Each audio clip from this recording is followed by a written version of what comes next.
Olá, sejam todos muito bem-vindos. Eu sou o professor Guilherme Alves de Melo Franco, especialista em direitos material e processual do trabalho e previdenciário pela Universidade Estácio de Sá do Rio de Janeiro, formado em Direito pela Faculdade de Direito da Universidade Federal de Juiz de Fora, Minas Gerais. Estou a desenvolver no meu canal do YouTube, Guilherme Alves de Melo Franco, Estudar Direito, um curso gratuito sobre os direitos material e processual do trabalho, que tem por objetivo o estudo da consolidação das leis do trabalho, artigo por artigo, e como livro base, os meus comentários à reforma trabalhista, Lei 13.467, de 13 de julho de 2017, lançados pela editora Juruá de Curitiba, no Paraná, no ano de 2021. Esta é a nossa aula de número 153 deste nosso curso gratuito sobre os direitos material e processual do trabalho. E nela estaremos a desenvolver nossos entendimentos a respeito do artigo 458 da Consolidação das Leis do Trabalho, que continua a jornada jusoperária brasileira a respeito da remuneração. Neste sentido, diz o artigo 458 da Consolidação das Leis do Trabalho que, além do pagamento em dinheiro, compreende-se no salário, para todos os efeitos legais, a habitação, o vestuário ou outras prestações in natura que a empresa, por força do contrato ou do costume, fornecer habitualmente ao empregado, e em nenhuma hipótese será permitido o pagamento em bebidas alcoólicas ou drogas. A primeira observação que nós temos a fazer a respeito deste texto, incerto no artigo 458 consolidado, é que, novamente, o legislador que implementou a consolidação das leis do trabalho opera em evidente confusão entre salário e remuneração. Porque, além do pagamento em dinheiro, compreende-se não no salário, como diz o artigo 458 da Consolidação das Leis do Trabalho, mas na remuneração, que é, como já vimos em nossas aulas anteriores, o conjunto de benefícios que se acoplam ao salário, que é apenas e tão somente a contraprestação financeira fixa destinada ao empregado pela sua prestação pessoal de serviço ao seu empregador, enquanto a remuneração é o conjunto formado pelo salário mais todos os benefícios que a ele se aderem por força contratual. Nesse sentido, temos que, além do pagamento em dinheiro, compreende-se na remuneração, e não no salário, como diz o artigo 458, para todos os efeitos legais, ou seja, essa incorporação destas parcelas apregoadas pelo artigo 458 da Consolidação das Leis do Trabalho, elas se dirigem à massa remuneratória do empregado para todos os efeitos legais, e as suas incidências se estendem por todas as parcelas que advém do contrato individual do trabalho mantido entre empregado e empregador.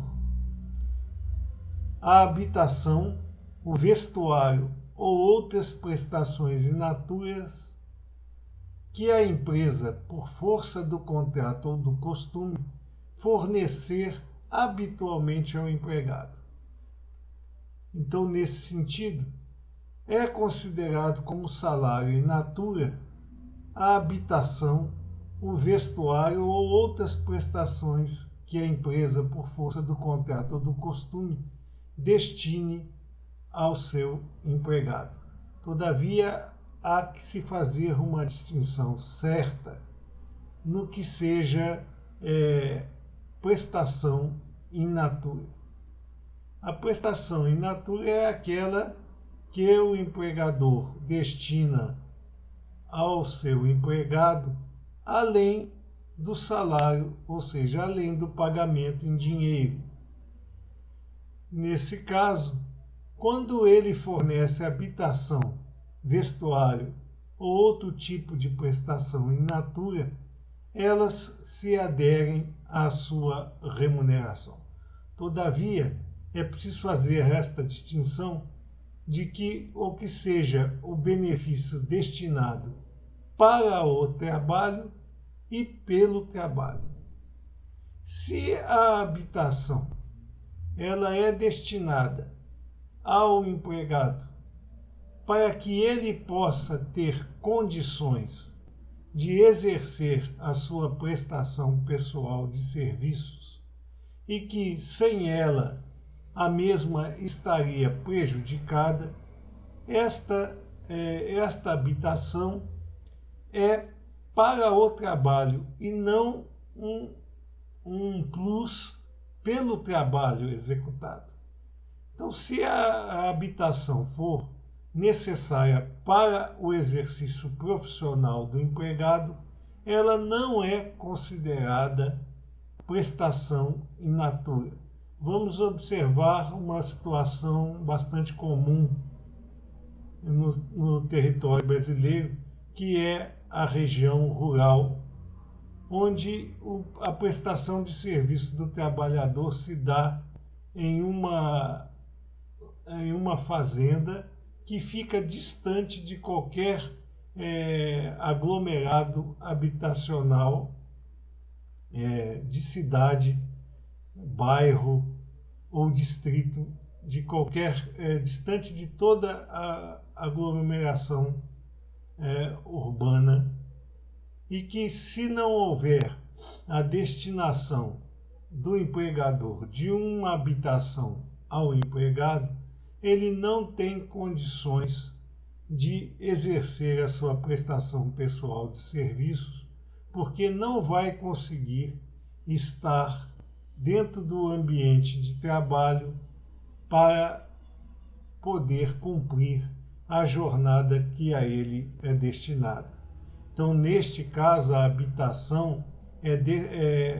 destinada ao trabalhador para que ele possa exercer a prestação pessoal de serviço. Nesse caso, ela não é considerada prestação in natura, e sim um objetivo para que o empregado possa exercer a sua prestação pessoal. Nesse caso, não há falar em prestação in natura pelo fornecimento da habitação, e não vai haver integração desta habitação à massa remuneratória do laborista. Caso contrário, por exemplo, a habitação ela se apresente como uma economia financeira do empregado, ou seja, o empregado, ao invés de alugar uma casa na cidade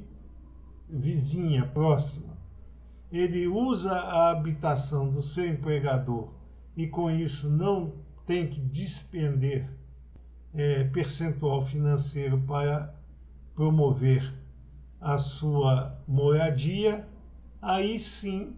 ela será considerada como um plus remuneratório e vai integrar sim a condição da massa remuneratória desse empregado. Então, se ela for não para o trabalho, quando o empregado tem condições de por si só habitar em outro local que não aquela unidade habitacional fornecida pelo empregador, ela sim representará um acréscimo remuneratório àquele empregado, na condição de que, se o empregador não a fornecesse, não haveria nenhum impedimento para que o laborista prestasse a sua atividade profissional ao mesmo. A mesma coisa se diz com relação ao vestuário, apenas colocando que esse vestuário de que fala o artigo 458 da Consolidação das Leis do Trabalho não é o uniforme fornecido pela empresa, porque o uniforme não é vantagem in natura, e sim um instrumento para que o trabalhador possa exercer a sua atividade para o seu empregador, que exige que todos estejam portando uniformes durante a prestação pessoal de serviço no meio ambiente de trabalho. Então, o vestuário de que trata o artigo 458 da Consolidação das Leis do Trabalho não é o uniforme, mas sim outras formas de vestuário que são destinadas ao empregado e que ele pode dispor das mesmas da melhor maneira que lhe aprouver. Por exemplo, são roupas que ele pode utilizar-se fora do ambiente da jornada de trabalho sem nenhum problema em outras atividades pessoais que não o exercício profissional.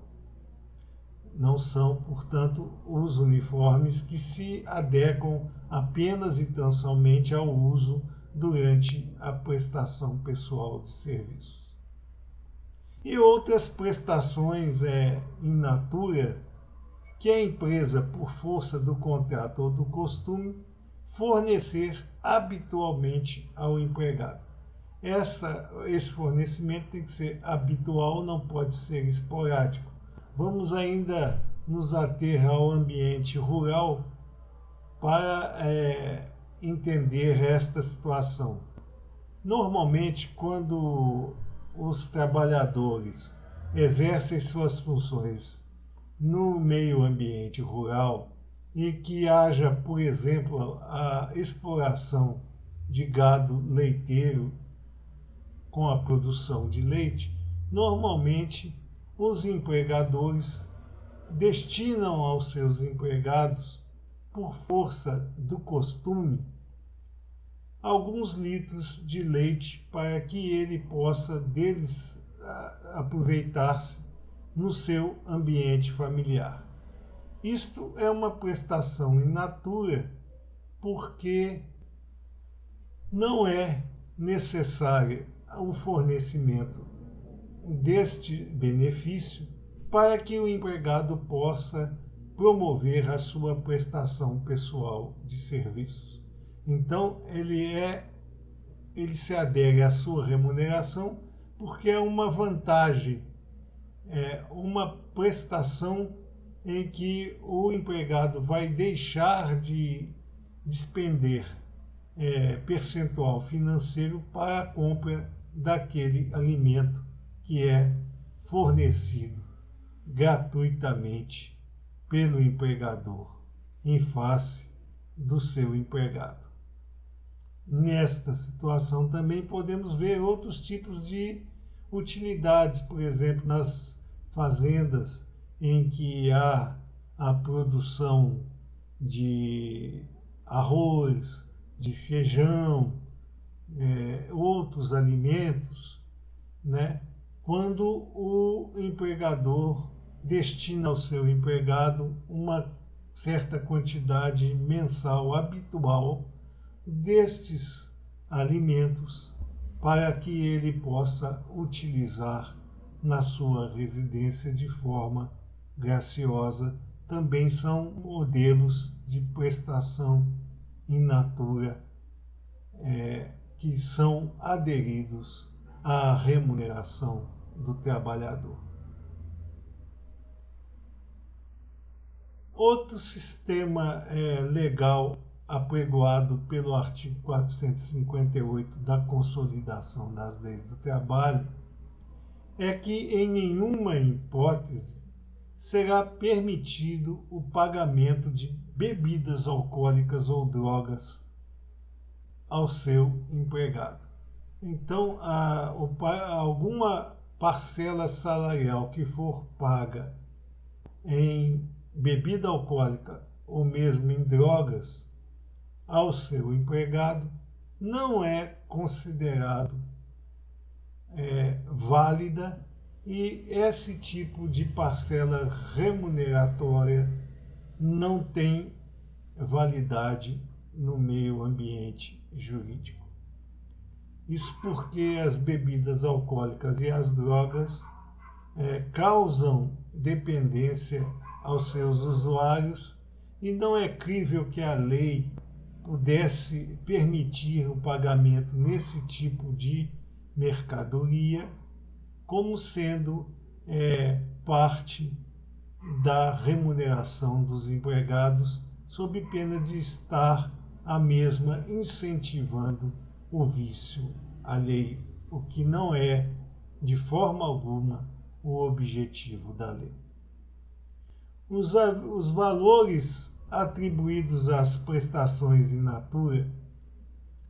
quando elas fazem parte da remuneração do empregado, porque se elas não fizerem parte da remuneração do empregado, como é o caso que nós citamos do fornecimento de alimentos em face das produções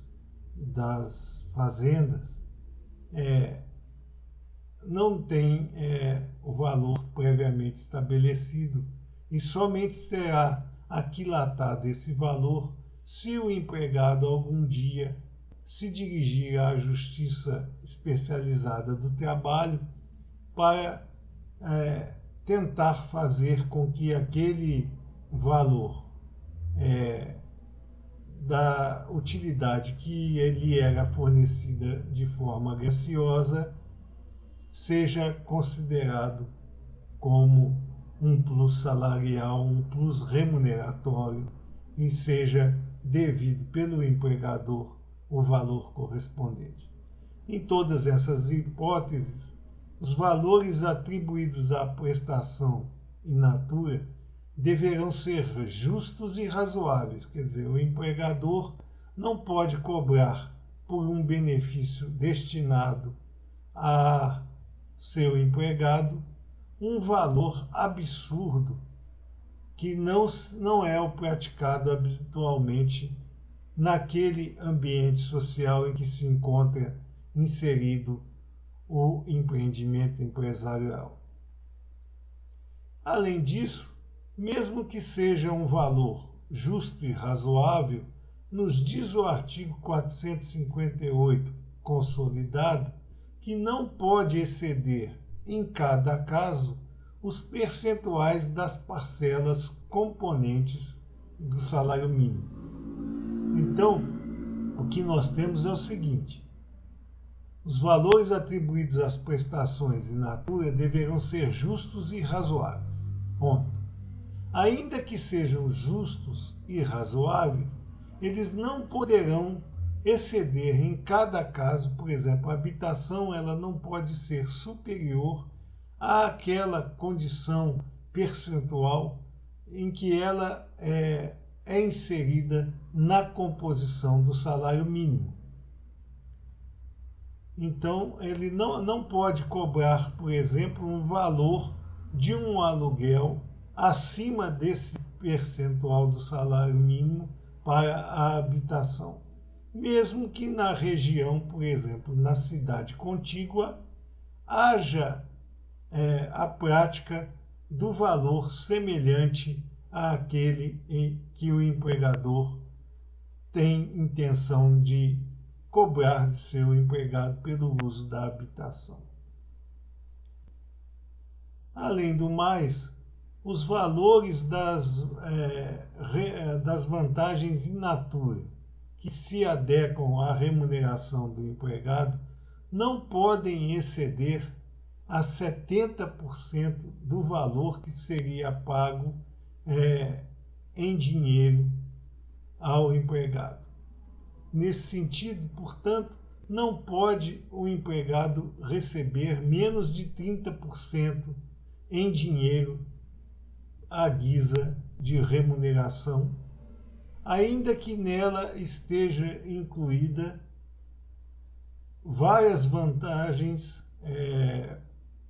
in natura que no conjunto valeriam mais do que 70% do valor pago em dinheiro. Então, neste caso, o empregado terá que receber pelo menos 70%,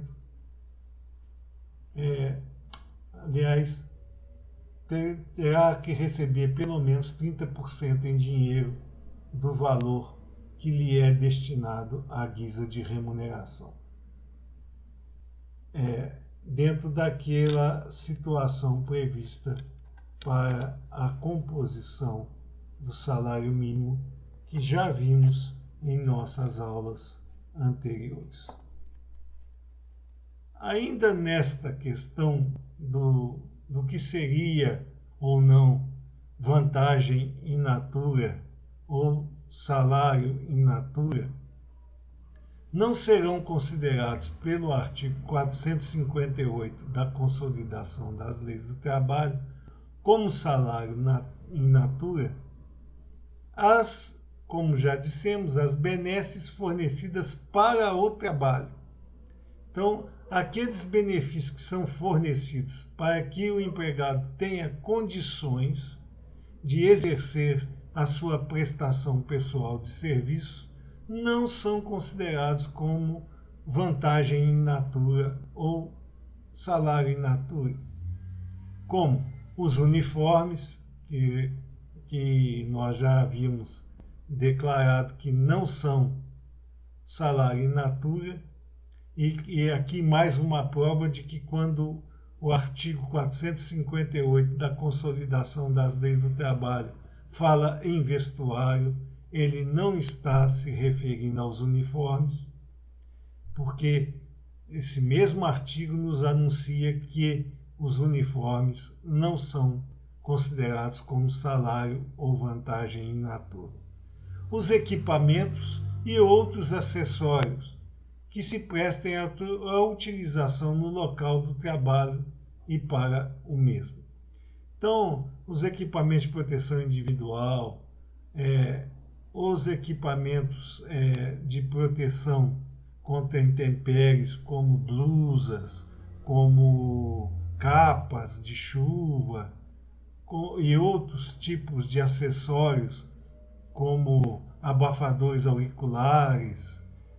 ou seja, todos aqueles equipamentos de proteção individual e outros que geram certo conforto ao trabalhador para serem utilizados no local de trabalho e para que ele possa exercê-lo, não são considerados vantagem in natura. É o que nos anuncia o artigo 458 da Consolidação das Leis do Trabalho. Outras situações que, mesmo não sendo afeitas à utilização para o local de trabalho e para a prestação pessoal de serviços do empregado ao seu empregador, também nos diz o artigo 458 da Consolidação das Leis do Trabalho, que não são salário ou vantagem in natura, como, por exemplo, a educação em estabelecimento próprio ou de terceiros. Ou seja, aquela vantagem que algumas empresas fornecem aos seus trabalhadores, aos seus empregados, de que possam ampliar os seus conhecimentos através da frequência a faculdades, a cursos profissionalizantes, ou mesmo a cursos que levem ao mesmo a ampliar a sua grade de conhecimento, por exemplo, completando segundo grau, completando primeiro grau, frequentando uma faculdade ou fazendo até mesmo cursos de pós-graduação, quando a empresa destinar ao empregado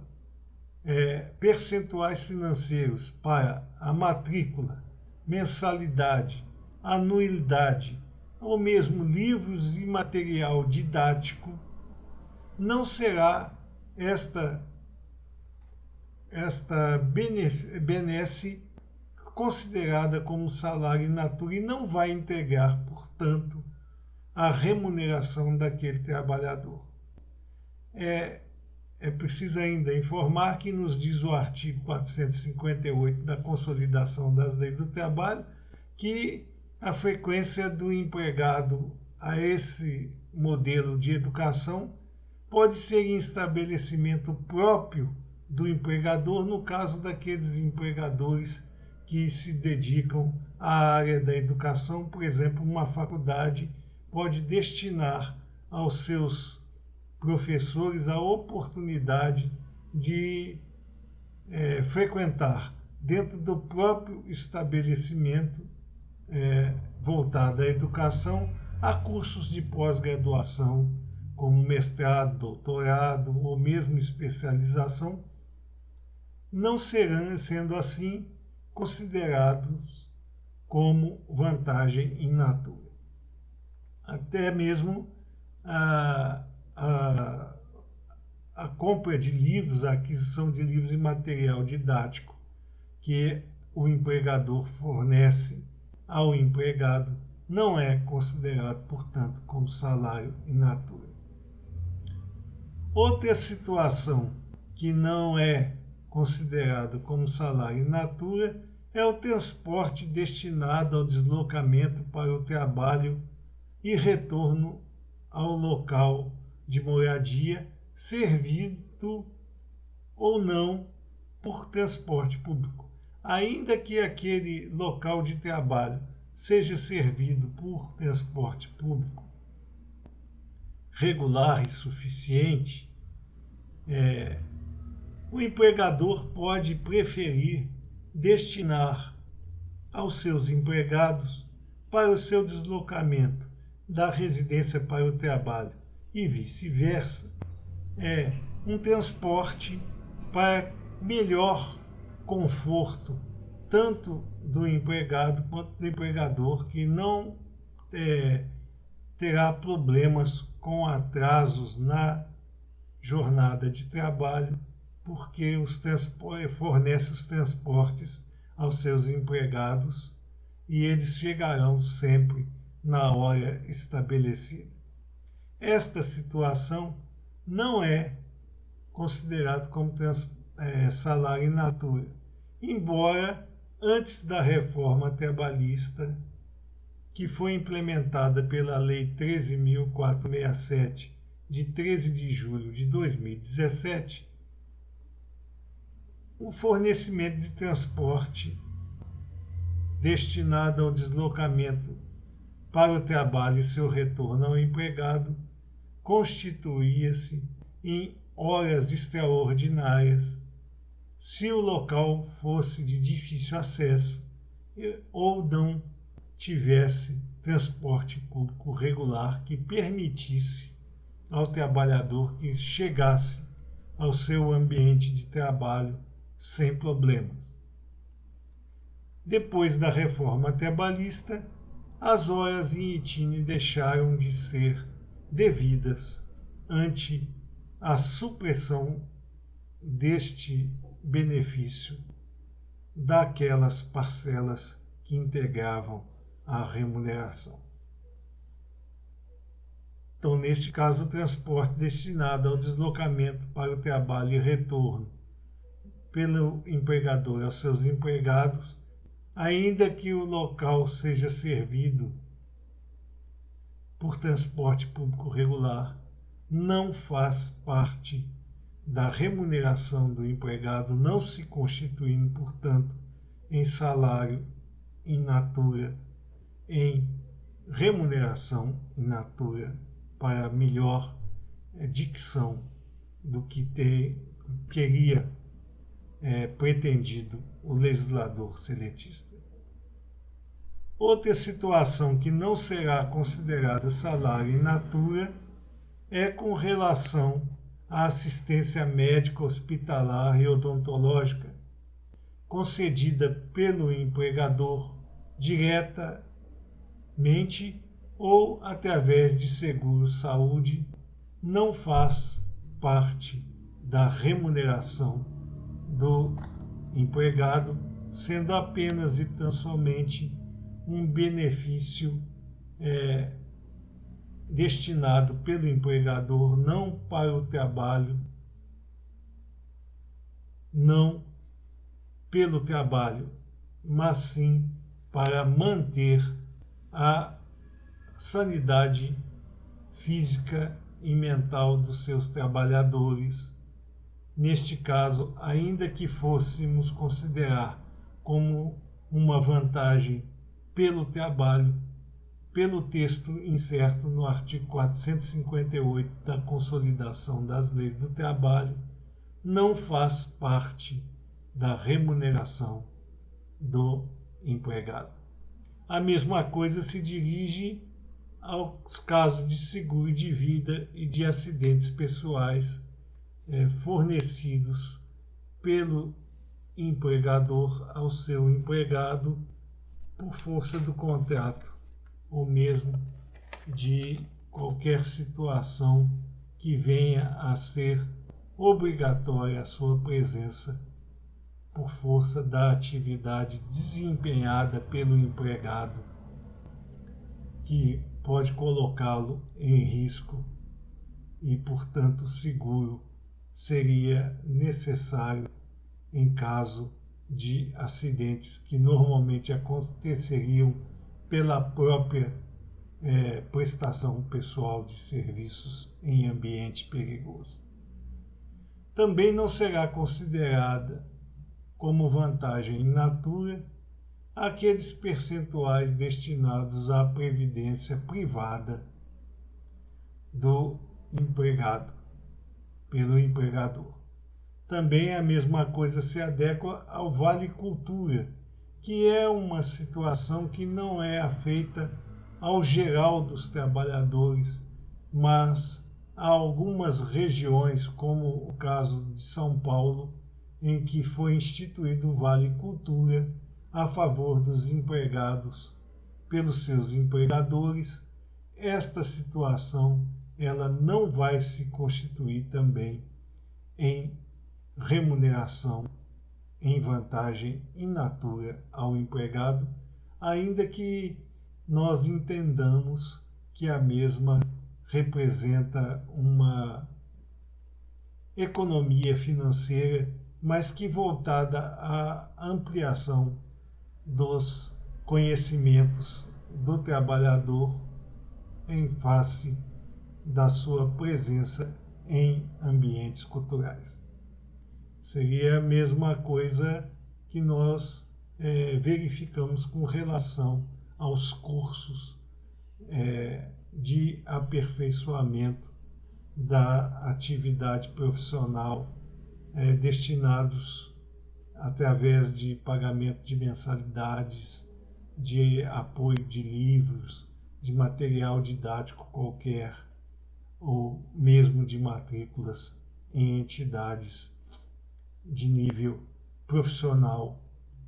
tanto superior quanto técnico.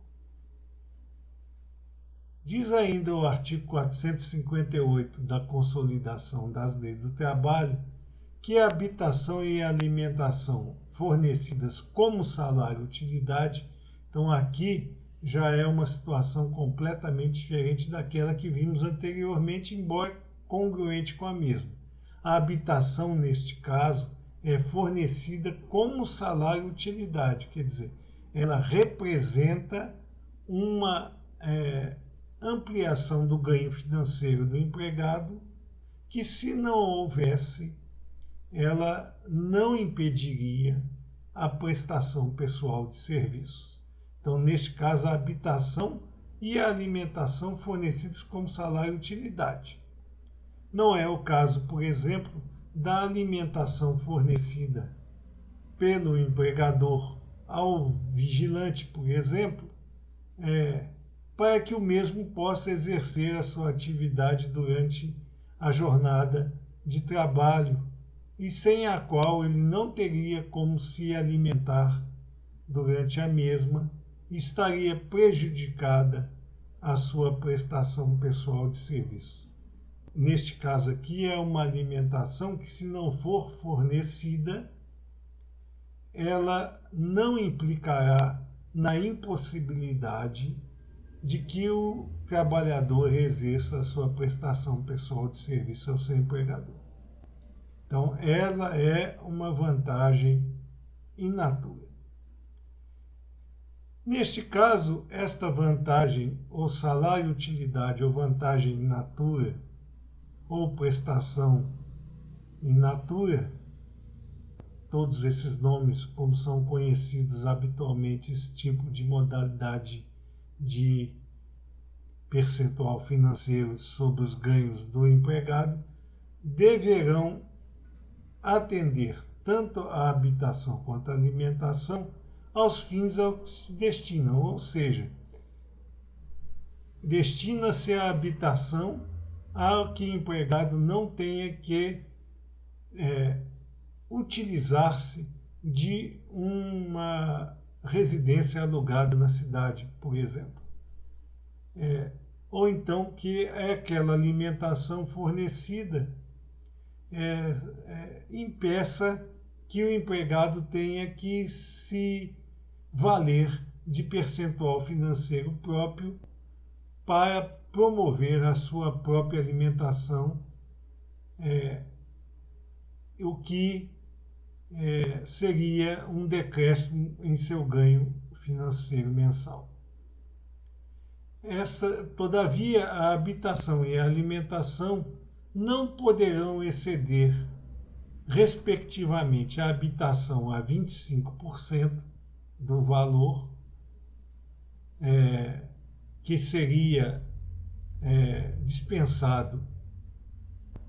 pelo empregado para tal mister. Então, não poderá ser adicionada acima de 25% do valor do salário fixo daquele empregado. Mesma coisa acontecendo com a alimentação, que não pode ser aquilatada em um valor superior a 20% do salário contratual. Então, a habitação não pode ser superior a 25% do salário contratual e a alimentação superior a 20% do mesmo. Quando a habitação fornecida pelo empregador for coletiva, o valor daquele salário-utilidade será obtido mediante a divisão do percentual financeiro a ele atribuído pelo número de ocupantes daquela habitação. Por exemplo, uma habitação coletiva onde vários empregados residem na mesma unidade habitacional. Aquela vantagem utilidade ou vantagem in natura será aquilatada pela divisão do valor utilizado para tal fim pelo número de ocupantes. então divide-se o número da habitação coletiva pelo número de empregados que ela se utilizam para obter-se o percentual de valoração dessa habitação para fins de estabelecimento do quantum financeiro que ela representa. Todavia, quando se tratar de habitação que for utilizada por uma família, e esta família, sejam eles todos empregados ou não poderá se sujeitar a que nesta mesma unidade residencial seja alojada outra família, devendo sempre o empregador destinar a cada unidade familiar uma habitação própria, sem a interferência de outras famílias ou mesmo de outros empregados. Quer dizer, se aquela habitação é destinada a um convívio familiar de um empregado, ou seja, nela residem ele, a esposa e os filhos, não pode o empregador exigir que nela seja incluída um outro empregado que não pertença à família, ou mesmo uma outra família, para conviver em ambas as atividades familiares em conjunto. Não é possível isso. Se a habitação for fornecida para uma determinada família, somente a ela é destinada aquele uso, não podendo ser dividida entre outras pessoas e outras células familiares. O valor da assistência médico-odontológica prestada por serviço próprio ou não, inclusive no que tange ao reembolso de despesas com medicamentos, óculos, aparelhos ortopédicos, próteses, órteses, despesas hospitalares ou similares, não integram o salário do empregado para qualquer efeito, inclusive para a integração ao salário de contribuição do mesmo. Portanto, aqueles valores da assistência médico-odontológica prestados por serviço médico-odontológico próprio ou por terceiros, quando o empregado, além disso, arca com as despesas com medicamentos, óculos, aparelhos ortopédicos, próteses, órteses, despesas hospitalares ou similares, e o empregador reembolsa estas despesas, não integram esses reembolsos, ou mesmo o valor da assistência médico-odontológica prestada por serviço próprio ou não do empregador, a remuneração do empregado. Aqui, novamente, o artigo 458 da Consolidação das Leis do Trabalho vem a confundir salário com remuneração, porque determina que esses valores de reembolso ou mesmo de despesas com assistência médico-odontológica não integrariam o salário, quando, na verdade, não integrariam a remuneração do empregado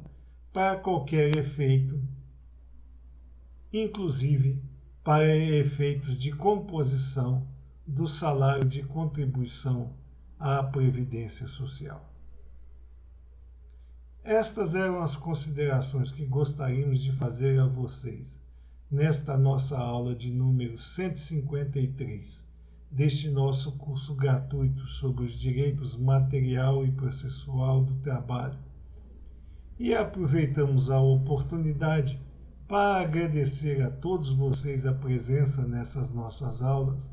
e solicitar ainda uma vez mais que aqueles que ainda não o fizeram se inscrevam no nosso canal e deixem seus likes nas nossas aulas, porque é através destas duas atividades simples que vocês estarão a nos oferecer a oportunidade de manter rígido este nosso curso gratuito sobre os direitos material e processual do trabalho e podermos distribuir o conhecimento aqui regimentado ao maior número de pessoas possível. Muito obrigado a todos.